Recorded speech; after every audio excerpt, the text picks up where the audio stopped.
बिस्मिल्लाहिर्रहमानिर्रहीम। अस्सलाम वालेकुम। आप देख रहे हैं सच टीवी और मैं हूं आपका होस्ट अदनान राही। हमने आपको 2 दिन पहले एक खबर दी थी जो हमने आपको कहा था बड़े मजबूत ज़राए से पता चली है लेकिन अभी कंफर्म नहीं है, और वो ये कि भारत और चीन के दरमियान रूस में एक खुफिया मुआहदा तय पाया है और इस मुआहदे के तहत भारत अब किसी ऐसी एक्टिविटी में शमूलियत हासिल नहीं करेगा जिससे अमेरिका का फ़ायदा हो और चीन का नुकसान हो, और ना ही भारतीय सरजमीन में ऐसा कोई काम होगा जो चीन के ख़िलाफ़ हो। इसके अलावा ये भी सुनने में आया था कि भारत मज़ीद इलाके देने को भी राज़ी हो गया है, लेकिन उसे कुछ टाइम चाहिए और उसको फेस सेविंग के लिए थोड़ा सा वक्त चाहिए। आज वो मुआहदा कन्फर्म हुआ और साथ ही समझें कि ख़त्म भी हो गया, और उसके बाद भारत और चीन में एक बार फिर कशीदगी शुरू हो गई है। और आज का दिन भारत के लिए इंतहाई भारी दिन था। आज उसकी जितनी रुसवाई हुई है शायद ही कभी हुई हो। इसके बारे में आगे चलकर डिस्कस करते हैं। इससे पहले अगर अभी तक आपने हमारा चैनल सच टीवी सब्सक्राइब नहीं किया तो आपसे रिक्वेस्ट है कि इसे सब्सक्राइब करें और बेल आइकन पर क्लिक करें ताकि हमारी आने वाली वीडियोस आपको वक्त पर मिलती रहें। तो हमने जो आपको खबर 2 दिन पहले दी थी वो भारतीय पार्लियामेंट को आज पता चली और वहाँ पे एक हंगामा बरपा हो गया। जो मुखालफिन हैं वो खड़े हो गए कि आप तो मॉस्को में सरेंडर करके आए हैं, भारत क्या रूस में अपनी जंग हारने के लिए गया था? और ये मुतालबा उनका सही भी था, क्योंकि ये तो बताते हैं कि हमारी फ़ौज बड़ी बहादुरी से लड़ रही है, चीन घुटनों पर आ गया है, तो इनकी आवाम का कसूर नहीं है। वो यही मुतालबा करते हैं जिस तरह से मीडिया बताता है, जिस तरह से फ़ौज बताती है, जिस तरह से भारतीय सरकार बताती है, तो कसूर इन सब का है कि ये अपनी आवाम को जो बताते हैं फिर आवाम मुतालबा करती है कि आप इनको सबक क्यों नहीं सिखाते चीन और पाकिस्तान को, क्योंकि आपने तो अपनी आवाम को यही बताया हुआ है। तो वो यही मुतालबा करते रहे कि आप तो कहते हैं कि आप उनको घुटनों पर ले आए हैं, तो फिर आपने सरेंडर क्यों किया? तो राजनाथ सिंह को कुछ इंकशाफात करने पड़े और उससे भारत की इतनी बदनामी हुई कि पाकिस्तान और चीन जो भी कर लेते भारत की इतनी बदनामी ना कर सकते, क्योंकि पाकिस्तान और चीन जो कुछ भी करते हैं खामोशी के साथ करते हैं, किसी को पता भी नहीं चलने देते। लेकिन भारत जो बड़ी बड़ी बातें करता है, क्योंकि झूठ ज़्यादा देर तक कायम नहीं रहता, तो वो आज सच बोलना पड़ा।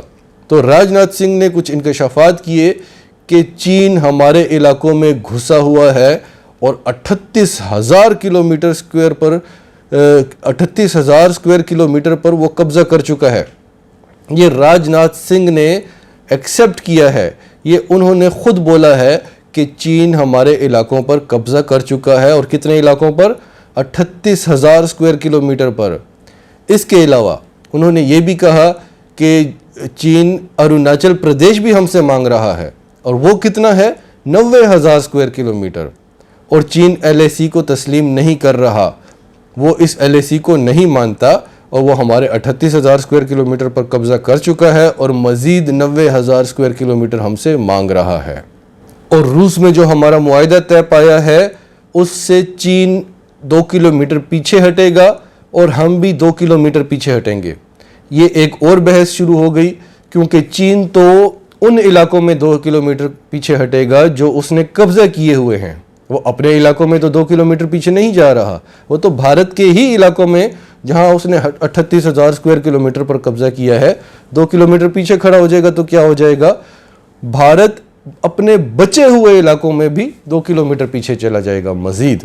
और चीन ने अगर अरुणाचल प्रदेश पर भी कब्जा कर लिया, क्योंकि जंगबंदी नहीं हुई, थोड़े से दिन अमन की बात हुई है, थोड़ा सा टाइम मांगा है फेस सेविंग के लिए, तो अगर चीन ने अरुणाचल प्रदेश पर भी कब्जा कर लिया तो इनके हाथ से नागालैंड भी जाएगा, आसाम भी जाएगा, क्योंकि इन 2 रियासतों में भी बगावत है। और आप समझें कि ये 7 की 7 रियासतें भारत के हाथ से चली जाएंगी, जिनकी आबादी है 4.5 करोड़ की। इतनी नाकामियां और शिकस्त बताने के बावजूद राजनाथ सिंह ने भड़के मारना शुरू कर दी कि हमारी फ़ौज कितनी बहादुर है और हम चीन को किस तरह से सबक सिखाएंगे। और भारतीयों की समझ नहीं आती, वो भी इतना सब कुछ सुनने के बाद भी फिर डेस्क बजाने लगे, फिर तालियां बजाने लगे। फिर हमने 12 सितंबर की वीडियो में आपको बताया था कि चीन के साथ, जो चीन के फॉरेन मिनिस्टर के साथ, वांग यी के साथ जयशंकर की बातचीत हुई थी मॉस्को में, उसका एक एक वर्ड हमने आपको बताया था। अगर आपने नहीं देखी तो आप देखें कि उन्होंने भारत की किस तरह से तजलील की थी। उनकी बातचीत का एक एक वर्ड हमने पढ़ के आपको बताया था। और उसके बाद हमने आपको कहा था कि अब इसके बाद तो भारत शायद मुज़ाकरात ना करे, और शायद उसको करने भी पड़े क्योंकि उसके पास और कोई ऑप्शन नहीं है। इतनी बेइज्जती हुई थी उस दिन। फिर उसके बाद ये ईरान गए, वहाँ पर बेइज्जती हुई। फिर इंटर अफगान मुज़ाकरात में इनकी बेइज्जती हुई। तो भारत को इतनी बेइज्जती रास नहीं आई, इतनी बेइज्जती इनके लिए काफ़ी नहीं थी। आज SCO समिट में नेशनल सिक्योरिटी एडवाइज़र्स की मीटिंग हुई। उसमें अजीत डोवल ने शिरकत की क्योंकि उनकी अभी तक बेइज्जती नहीं हुई थी। तो वहाँ पे सब ने अपनी अपनी स्पीचेस दी, वर्चुअल मीटिंग थी। आखिर में पाकिस्तान और रूस रह गए थे। रूस ने सबसे आखिर में देनी थी।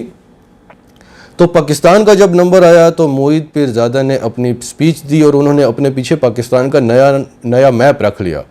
और उस मैप की ख़ास बात कि उसमें हमने आपको डिटेल से वीडियो भी बना के दी थी। उस मैप की सबसे ख़ास बात यह कि वहाँ पर जो मकबूजा कश्मीर है उसको पाकिस्तान में बताया है, और उसके बाद बॉर्डर को बंद नहीं किया। बॉर्डर खुला है कि यानी पाकिस्तान जहाँ तक जा सके वो जाएगा। उसके अलावा जो भारतीय इलाके हैं, जूनागढ़ 2 इलाके हैं, वो भी पाकिस्तान में बताए गए हैं।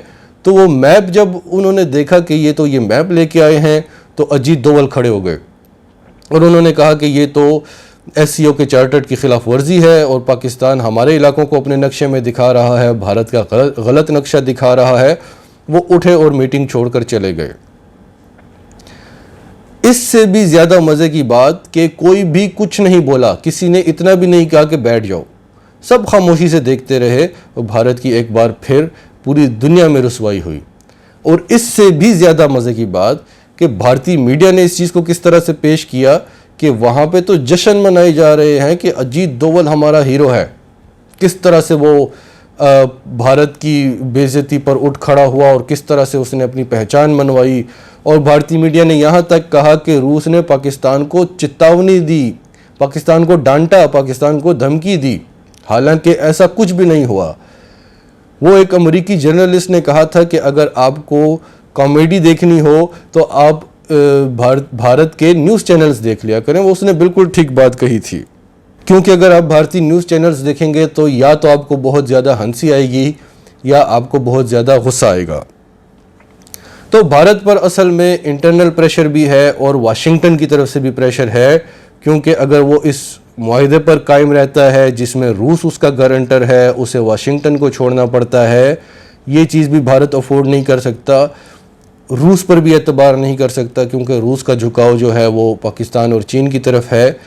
तो भारत को इस वक्त समझ नहीं आ रही कि वो करे तो क्या करे।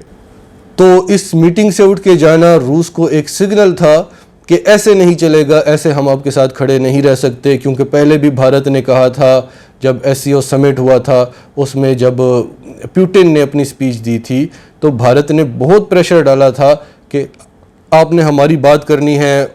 तो पुतिन ने वहाँ पर चीन का और भारत का नाम तक भी नहीं लिया था, इनका नैरेटिव कंप्लीटली रिजेक्ट कर दिया था।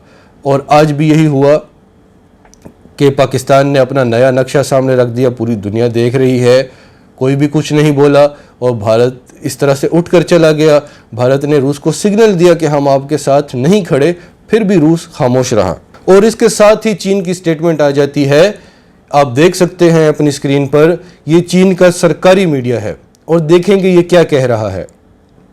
चीन की तरफ से स्टेटमेंट आती है कि अगर भारत ने चीन और पाकिस्तान के साथ, इस चीज़ को नोट करें, चीन ने सिर्फ चीन का नाम नहीं लिया, पाकिस्तान का भी लिया है। यानी चीन और पाकिस्तान एक हैं, यानी चीन के साथ जंग होगी, पाकिस्तान के साथ जंग होगी, पाकिस्तान के साथ जंग होगी तो चीन के साथ होगी। इसका मतलब है कि इंटरनेशनल मीडिया सही कह रहा है कि चीन और पाकिस्तान आयरन ब्रदर्स हैं, और यहाँ तक इंटरनेशनल मीडिया कह रहा है कि ये लिप्स और टीथ की तरह हैं, ये दोनों इतने करीब हैं। तो ये बात किया चीन ने कि अगर भारत ने चीन या पाकिस्तान के साथ जंग की कोशिश की या इवन क्लैश की कोशिश भी की तो भारत को बचाने के लिए कोई भी नहीं आएगा, भारत को बचाने वाला कोई भी नहीं होगा, बल्कि ये अपना असलहा बेच कर चले जाएंगे भारत पर, उसमें भी ये अपना फ़ायदा करेंगे। यानी चीन देख सकता है कि भारत को इस्तेमाल किया जा रहा है, लेकिन भारत को खुद ये बात समझ नहीं आ रही। इससे पहले आज चीन ने वेस्टर्न हिमालय फ्लैश पॉइंट्स पर फाइबर ऑप्टिक केबल्स बिछाना शुरू कर दी हैं। इससे क्या होगा कि जितनी भी कम्युनिकेशन होगी वहाँ पर भारत की, उनको चीन हैक कर सकेगा, उनको जैम कर सकेगा। इसके अलावा जितने एयरक्राफ्ट्स वहाँ पर आते हैं उनको इलेक्ट्रॉनिक वारफेयर के ज़रिए नाकाबिल इस्तेमाल बना सकेगा, अपने कंट्रोल में ले सकेगा और इंटेलिजेंस में भी रिपोर्ट मिलेगी। और इसके अलावा जो भारतीय फ़ौज की पोजीशंस होंगी, उनकी वहाँ पर जो एक्टिविटीज़ होंगी उनको भी देख सकेगा, उनको मॉनिटर कर सकेगा। और सैटेलाइट में जो भारत जो चीनी फ़ौज की तैयारियां देख रहा है, उनकी जो एक्सरसाइजेस देख रहा है, वो बहुत ख़तरनाक हैं, उनसे भारत बहुत ज़्यादा परेशान है। इसके अलावा चीन ने एक और काम किया है कि यूरोपियन यूनियन को साथ मिला रहा है। चीन से प्रोडक्ट्स ख़रीदना तो पूरी दुनिया की ज़रूरत है, लेकिन चीन हर किसी से प्रोडक्ट्स नहीं ख़रीदता। वो चाहता है कि उसकी अपनी प्रोडक्ट्स ही उसके मुल्क में चलें। तो आज उसने यूरोपियन यूनियन से ये पाबंदी हटा दी है, उनको बोला है आप आएँ चीन और यहाँ पर आप अपनी प्रोडक्ट्स लेकर आएँ और कंज्यूमर्स जो हैं वो उनको बाय करेंगे। अब ये काम चीन ने क्यों किया है? क्योंकि पूरी दुनिया के लिए भारत एक बहुत बड़ी मंडी है। पूरी दुनिया भारत का साथ सिर्फ इसलिए देती है कि भारत एक बहुत बड़ी आलमी मंडी है। अपना बहुत कम बनाते हैं, पूरी दुनिया आकर वहाँ पर बेचती है। और चीन की आबादी भी उसी तरह है, लेकिन चीन अपनी प्रोडक्ट्स यूज़ करता है। तो चीन ने यूरोपियन यूनियन से वो पाबंदी हटा दी है। अब यूरोपियन यूनियन की अट्रैक्शन चीन की तरफ भी उसी तरह होगी जिस तरह भारत की तरफ थी। इसके अलावा चीन ने एक और बहुत बड़ा काम किया है कि यूरोपियन यूनियन से कहा है कि आप और हम जितनी भी ट्रेड करेंगे, इनकी तकरीबन 800 अरब डॉलर की ट्रेड है, कोई छोटी मोटी ट्रेड नहीं है। और अब वो भी आकर यहाँ पर ट्रेड करेंगे तो आप सोचें कि ये ट्रेड कहाँ तक पहुँच जाएगी। और ये सारी डॉलर्स में होती है, और डॉलर्स के ख़िलाफ़ चीन भी है और डॉलर्स के ख़िलाफ़ यूरोपियन यूनियन भी है, क्योंकि यूरोपियन यूनियन का मानना है कि यूरो की वैल्यू डॉलर से ज़्यादा है और डॉलर जो है उसने पूरी दुनिया में अपनी इजारादारी कायम की हुई है, जिसको यूरोपियन यूनियन नहीं मानता। तो चीन ने इस मामले में भी यूरोपियन यूनियन को साथ मिलाने की कोशिश की है। नाजरीन, आपका इस सब के बारे में क्या कहना है? कमेंट्स में अपनी राय का इजहार करें। और अगर आप हमारे चैनल पर नए हैं तो अभी सच टीवी को सब्सक्राइब करें, सच टीवी फैमिली का हिस्सा बनें। और हमारी वीडियोस पसंद आएँ तो इन्हें लाइक करें, शेयर करें, ताकि ज़्यादा से ज़्यादा पाकिस्तानियों तक ये मैसेजेस पहुँचते रहें।